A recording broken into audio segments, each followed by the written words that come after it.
One cold evening in January, a man walked into his favorite bar in New York City. And when he walked into the bar, some of his friends recognized him and waved him over and gave this man the greatest news. But little did he know, this great news would be the worst thing to ever happen to him.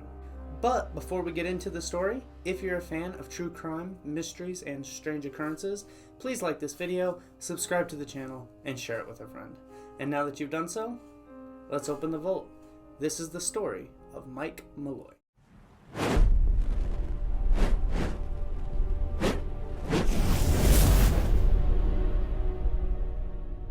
As a young and middle-aged man, Mike was a hard-working, strong man who lived his life with a singular focus. He had a real passion for helping people. And this wasn't like a thrill-seeking type of passion. Anyone who knew Mike would tell you that if you needed help with something or needed something done, Mike was your guy. And he would often go wildly out of his way for people, even if he barely knew them, because that's just the kind of guy that Mike was. So it really was a surprise to no one when Mike became a New York City firefighter as his profession. Because everyone knew what type of man Mike was and that he had a heart to protect and help people. So this was just a career path that was perfect for him, and everyone knew that it was right up his alley. So Mike went on to become a New York City firefighter, and he was very successful. And everyone at the fire department and on his team loved working with Mike, because not only was he very good at his job, but he was enthusiastic and happy and just excited to come to work every day. And so as the years went by, Mike continued to work as a firefighter, and as all of his friends began to buy houses and get married and start families, Mike didn't do any of that. Instead, he was just very content to work as a firefighter, and he would pick up overtime shifts whenever the department needed. And then, on the little time off that he did have, he enjoyed just sitting back and taking some time to himself to relax and hang out with friends and just kick back, and then very quickly, he would just go back to work. And so, for the majority of his life, Mike was very happy. But unfortunately, these happy times would not last. You see, beginning in 1929, the United States of America went through a massive economic upset. Due to different government policies, a major stock market crash, and banking failures, the United States in 1929 entered into a massive economic recession, which would eventually come to be known as the Great Depression. By this point, Mike was getting older, and he had actually retired from his career as a New York fireman, and he was now living in a small apartment in New York off of the little bit of income he received from his retirement checks. But when the economy took such a dive during the Great Depression, this small amount of money from Mike's retirement checks really just wasn't enough to live on. So Mike began cutting as many expenses as he possibly could, but at a certain point this just wasn't enough, and eventually Mike would end up falling on hard times, and he would actually lose his apartment and become homeless. Now for most people, this might be devastating, and of course Mike wasn't happy about it, but he always liked to make the best of things. And though he was now homeless, he still did receive that retirement check every month, and now that he didn't have to pay for a home, that check went a lot further, so he was still able to afford food and some rudimentary comforts, even as a homeless man. But one thing to know about New York City is that in the winter, it does get very cold. And Mike really didn't like to go to homeless shelters or anything like that, and instead what he took up to doing was going into a local bar that was open until nearly 2 a.m. every morning. And Mike was able to go into this bar every evening as it would begin to get cold, and he would sit down and he would order drinks and stay in the bar all night until closing time, and then he would go out and he would wander the streets for a little bit, waiting for the sun to come up so it would be a little bit warmer, and then once the sun started to come up and it started to get warm, he would lay down and sleep for a little bit, and then he would get up, make his rounds around the city, and then the next evening he would go back to the bar. And this just became Mike's regular routine during the New York winters. And as he continued to go to this bar night after night, Mike would begin drinking more and more every night. Partly just because he liked to drink alcohol, and also because every night he was there for so many hours that it was just natural to drink a lot. And as his retirement checks were going further now that he didn't have to pay for a house, this just became regular routine for Mike, and he didn't really think much of it. And as Mike began to frequent this same bar night after night, it was natural that he began to get to know the owner and also some of the regulars who also frequented the same bar.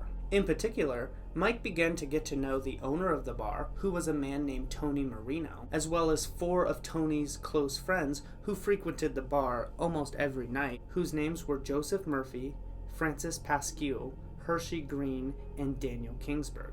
And so because Tony was the owner of the bar, and these 4 other guys were good friends of Tony, and they would come into the bar every night to have drinks and to hang out, Mike grew very accustomed to seeing these same 5 guys hanging out at the bar every night when he would walk in, and likewise these 5 guys got to know Mike rather well, as they all pretty much saw each other every single day. Mike wasn't necessarily good friends with any of these guys, but they were all very well acquainted, and whenever Mike would walk into the bar, Tony and the other guys would look over and say, "Hey Mike, how's it going?" And Mike would nod and say, "Hey, what's up?" And so they were all just really friendly with each other, and that was one of the things that Mike liked best about this bar and why he came back every night, because he liked seeing the familiar friendly faces, and Tony, the bar owner, was always really nice to him. And so one evening, Mike walked into the bar as he did every night, and when he did, he saw Tony standing behind the counter, and when Tony looked over and saw Mike, he waved him over and said, "Hey, Mike!" So Mike hurriedly heads over to the front of the bar where Tony was hanging out with his 4 other friends, and when he gets closer, Tony looks at Mike and says, "Hey, congratulations, Mike!" And Tony explained to Mike that his name had been randomly selected from a list of all the bar's regular customers, and now his bar tab had unlimited credits, which meant he could drink as much as he wanted for free. And this was, of course, great news for Mike, because he came to this bar every single night, and he was honestly spending most of his retirement check just buying alcohol at this bar. So that night, Mike had a great time just hanging out and drinking some drinks, and this would actually be the first time that he actually hung out with Tony and his group of friends. And they would all just drink and laugh and have a great time together. And Mike was honestly a little surprised that Tony, the owner of the bar, didn't even try to save money and didn't even cut him off and just let him order as many drinks as he wanted. And so Mike just hung out there all night, all the way until closing time, and he continued drinking until by the end of the evening, Mike felt like he could barely stand up. And so at that point, Mike would tell Tony thank you, and then he would kind of wave goodbye to the 5 guys, and then he would kind of stumble his way out of the bar. And then, like he always did, Mike would wander around the city for a little bit and wait for the sun to come up, and then he would lay down somewhere and he would take a long nap into the mid-morning, and then he would wander around the city a little bit more, and then the next evening, he would go back to the bar. And once again, when Mike walked into the bar that next evening, Tony was behind the counter with his 4 friends, and he waved Mike over and said, "Hey, it's Mike. How's it going, Mike?" And then once again, these 6 guys would hang out and laugh and drink, and then once again, at closing time, Mike would head out. And this went on for a few days, night after night, until one evening, Mike started to feel so sick even after he had drinking what seemed like less alcohol than he was used to drinking every single night. So Mike actually decided to leave the bar a little earlier that night, and he would do his nightly routine and come back the next day. And when he got back, Tony and the gang seemed a little surprised to see him, and they waved him over and said, "Hey Mike, man, you looked pretty sick last night. We didn't even expect you to come in today." And Mike just said, "Oh yeah, something was a little weird last night. I'm not sure what was going on, but I'm fine." And the 6 of them once again had a fun night hanging out and drinking. And Mike actually had an especially good time that night because he was actually beginning to look forward and really like coming to the bar every evening to hang out with his 5 new friends. Where he used to just come into the bar, order a few drinks, and sit off in the corner by himself, now every time he walked into the bar, he would be greeted by Tony and the 5 guys, and they would all hang out and have a good time. And this really became the highlight of Mike's day, and he began to think of Tony and these 4 other guys as sort of like friends. But unfortunately, when Mike left the bar that evening, these happy times would come to an end. As he left the bar and began walking around the streets, pretty intoxicated but still able to keep his bearings, all of a sudden Mike feels somebody grab him from behind. And Mike tried to turn around and see who was attacking him, but almost immediately somebody put a blindfold over his head and he felt strong arms all around him. It seemed like there was at least 3 men attacking him. One who was standing behind him who had put over that blindfold, and then somebody grabbed him on his left side, and somebody grabbed him on his right side, and then 3 men began dragging him back and forcing him into a car. So, sitting in the back seat of this car, Mike was terrified, and he told his attackers that he was a homeless man. He didn't have any money, he didn't have anything to give them, but he hadn't seen their face, so if they were just to let him go, he wouldn't be able to tell anyone. But the men didn't let him go. Instead, they drove a little way to a back alley somewhere in the city, and then all Mike knew was that he got hit on the head, and then his world went black. When Mike finally opened his eyes and woke up, he found that he was lying naked in an alley with literal icicles forming on his body. Whoever had attacked him had literally taken whatever belongings he had, including his clothes, and then thrown him out in an alley and poured water on him as if they were trying to freeze him to death. Mike couldn't believe he was alive. Clearly, some psychos or some drunk teenagers had clearly kidnapped him and tried to kill him. Now, Mike knew that the homeless population was often targeted for violent crimes and murders because crimes don't often go reported, and the murders often don't even leave behind missing persons reports just by the nature of who is the victim. So Mike didn't even bother going to the police. He knew he hadn't even seen the people who had attacked him, he wouldn't be able to give a description, and there was no way that this crime was ever going to be solved. So he just thanked God that he was alive, and then he went about getting some clothes and getting some food and getting cleaned up, and then that evening he was back hanging out with Tony and his friends at the local bar. And once again, they would hang out, they would drink. Mike didn't even tell them about the horrible experience he had just had because he didn't really want them to worry about him being the only one who was homeless out of the group. So he just kind of kept that to himself, and they hung out, they had a great evening. And then, as always, at closing time, Mike would say goodbye to Tony and his 4 friends, and then he would make his way back out onto the streets. But as fate would have it, after Mike got that great stroke of good luck by having his name randomly selected for free drinks at the bar, that was where his good luck ended. Because in nearly every way, he had to be one of the most unlucky people alive. Because that very next night, the night after he had just survived nearly being murdered by some drunk teenagers, Mike was just walking along minding his own business when out of nowhere a car comes flying up behind him and hits Mike directly in the back, sending him flying through the air and landing completely unconscious on the street. And as soon as Mike hit the ground once again unconscious, he didn't know a thing until once again the next morning. And once again, when Mike opened his eyes the next morning, he found himself laying in a strange alley, and he couldn't believe he was still alive. Not only had he survived an attempted murder by some drunk teenagers who had kidnapped him and thrown him in an alley, but now he had survived a horrible hit and run by somebody who had hit him with his car and then dragged him over to an alley and left him to die and then driven away. Now, however, even though Mike was still alive, he was very badly injured from this car accident. So he was saddened by the fact that he wasn't able to make it back to the bar that evening or any other evenings for the next few days, while he took some time to just not move very much and let his body heal up a little bit before he attempted to walk around the city or make his way back to the local bar. But after about 5 days, Mike was feeling a little bit better, so on the 5th night, he would actually make his way back to the bar to hang out with his 5 friends. And when he got to the bar, Tony and the gang would all say, "Hey Mike, how's it going? Haven't seen you in a while. What's been happening?" And so Mike would gather around his 5 friends, and over a few drinks, he would tell them about all the crazy things that had been happening to him. And the 5 men all listened intently to Mike, and they couldn't believe all of the things that Mike was saying. They were just like, "Mike, are you okay? Like, how are you even alive?" And Mike would just say, "Hey, I don't know, maybe I have a guardian angel." And so that night when Mike got up to leave, all the 5 men gave Mike their best wishes and said, "Hey Mike, be careful out there. We wouldn't want anything bad to happen to you." And Mike just kind of shrugged it off and just said, "Oh yeah, I can only imagine what could possibly kill me at this point."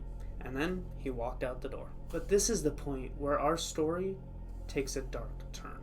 You see, Tony, Joseph, Francis, Hershey, and Daniel all had a dark secret. You see, a few weeks back, Tony and his 4 friends were all hanging around the bar talking about how terrible the economy was and how America was in probably what had to be the worst recession in all of American history. And as these 5 guys were all hanging out and talking, into the bar walked a very familiar face, and that was, of course, Mike Malloy. And this is when Tony would say, "You know what would be great? If one of us was just like the heir to some great inheritance, or like if one of us was the beneficiary of some big insurance policy. Then we would have all the money we needed and our problems would just go away." And the 4 men all just kind of laughed and said, "Oh yeah, wouldn't that be the dream?" And they all had a good laugh, and this conversation didn't really go any further until the next day, when into the bar walked Mike, and he walked up to the counter, he ordered a few drinks, and then he went off and sat by himself. And at this point, Tony leaned into his 4 friends and said, "You know what we could do? We could take out a life insurance policy on that homeless man, and then if that man were to die, then we would get all the money. And this is a really great idea because he's a homeless man, so probably nobody's going to miss him, and probably nobody's even going to file a missing persons report. And when the police find his body, they'll probably just assume it was some overdose or something, and they're not even likely to investigate." So all these 5 men agree, and they would end up taking not 1, not 2, but 3 life insurance policies out on Mike. And the way that they were able to do this was that one of the men would pose as Mike's brother when they went and took out the life insurance policies. So in total, if Mike were to die, they would end up gaining more than $3,500, which is about $66,000 in today's currency. And since Tony was the owner of the bar, after they had taken all of these life insurance policies out on Mike, the next day when Mike walked into the bar, Tony would wave him over and say, "Hey Mike, come on, I have some great news for you. Your name was randomly selected out of all of our customers, and now you have unlimited credits on your tab.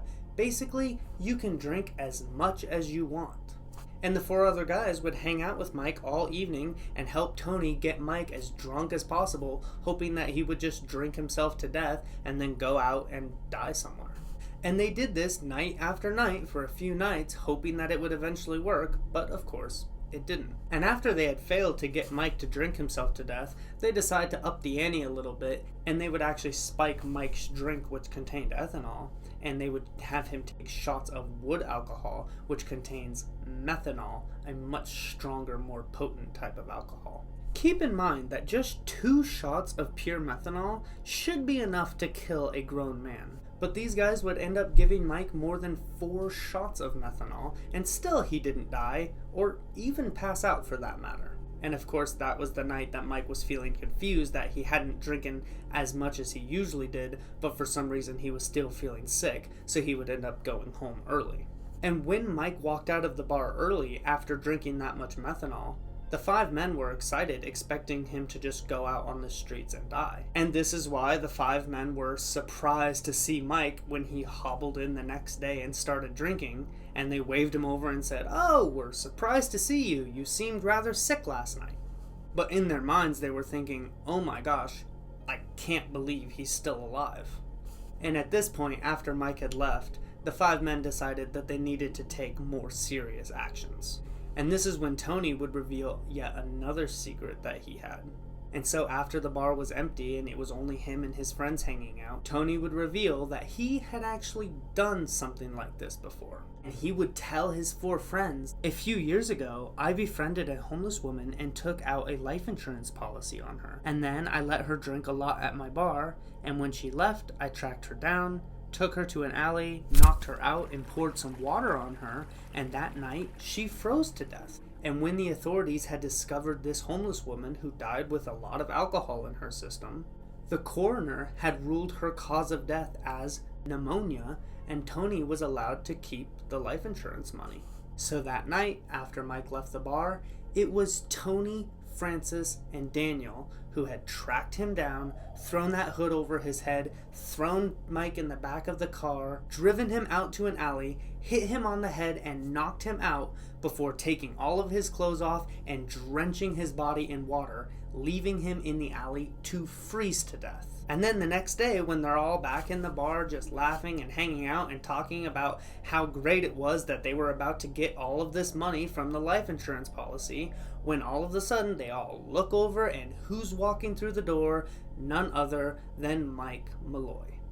And instinctively, all 5 of these guys wave Mike over and say, "Hey Mike, how's it going? How have you been?" But in their minds, they're all furious, thinking, "How are you still alive?" And that night, after Mike left, they were just fed up and they were like, "You know what? We just have to take care of this once and for all." And so one of these men who actually owned a taxi cab, that was his job, he was a yellow cab driver in New York, he volunteered his cab and said, "You know what? Let's just run him over with my car." And so that's exactly what they did. After hanging out with Mike all night and pretending to be his friend, as soon as he walked out the door, they waited a few minutes, and then 3 of them got in a cab, tracked Mike down, and ran him over with the car, knocking him unconscious. And just for good measure, they backed the car back over Mike's body while he lay unconscious before driving away. And this time, their plan finally worked. The next day, Mike didn't show up to the bar, and he didn't show up the next day, or the next day, or the next day. And so Tony and the gang, they're all excited, and they start calling the morgues and the hospitals to try to figure out what happened to Mike's body and when his body had been discovered, because they actually had to confirm his death before they could collect on the life insurance money. And after 5 days of looking around and calling different hospitals and morgues, they weren't able to find Mike's body. But on the 5th day, they were all hanging around the bar, and you can imagine their surprise when they look over and see none other than Mike Malloy walking back into the bar. And once again, they all wave Mike over and they say, "Hey Mike, how's it going? We haven't seen you in a couple days. What happened?" And then they all gathered around and listened to Mike's horrifying story about all of the terrible things that had been happening to him. And they all sat there and listened to Mike's crazy story, and they would tell him how insane it was and how they're so happy that he's alive. And then when Mike was walking out the door, they all made jokes and told him to be careful out there. We wouldn't want anything bad to happen to you. And then Mike made that joke and said, "Oh yeah, I can only imagine, what could kill me now?" And they all just kind of laughed with him and wished Mike well on his way. And so at this point, it was just a much better decision to just let Mike live, because apparently this 60-year-old man was completely unkillable, and no matter what they did, they could not get him to die. But as you may have guessed, these men weren't big fans of making good decisions, so of course they didn't give up. That night, after saying goodbye to his friends, Mike was once again walking along down the street when he would be abducted one more time.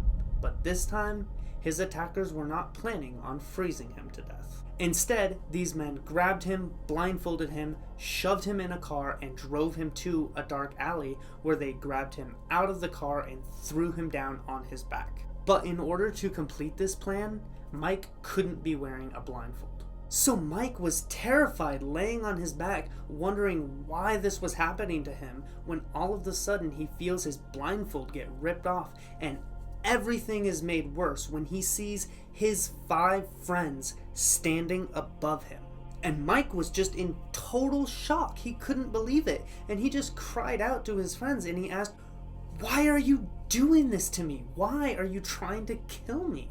But none of them looked Mike in the eye, and none of them gave him a response. Instead, they just pried open his mouth and they stuck a tube down his throat. And then 2 of the men positioned themselves to hold Mike down, and one of the men held the tube in Mike's mouth. And then Mike's friend Tony picked up a gallon of liquid and began pouring it into a funnel, filling up Mike's lungs and insides with gasoline. Mike did his best to shake his head and struggle and fight back, but the power of all of these men on top of him was just too much for him, and after a few excruciating seconds, Mike's extremely resilient body finally failed him, and he died. After Mike was finally dead, the men would pick up his body and kind of throw it off to the side still in the alley, and then they would get in their car and they would drive away. Of course, their expectation and hope was that the police would just find this body of a dead homeless man and not bother to investigate. But as you might have guessed, The final method that they used to kill Mike was far more graphic and violent than their original plan of just giving him some alcohol and hoping that he'd drink himself to death. So when the police found Michael's body, they did launch an investigation. And not surprisingly, when these 5 men came forward and attempted to cash out 3 life insurance policies that had been taken out recently on what was now a murder victim, they were all named as prime suspects. And before long, an investigation had taken place, and all 5 men were arrested and charged with first-degree murder. And fortunately for society, all 5 men were sentenced to death. So that's it, guys. Thank you for watching this episode of Storyvolt. As always, go down in the comments and let me know what you thought of this case. Did Mike have 9 lives, or was he just built different? Anyway, that's it for today. Thank you so much for watching, and I'll see you next time. But until then, be safe out there.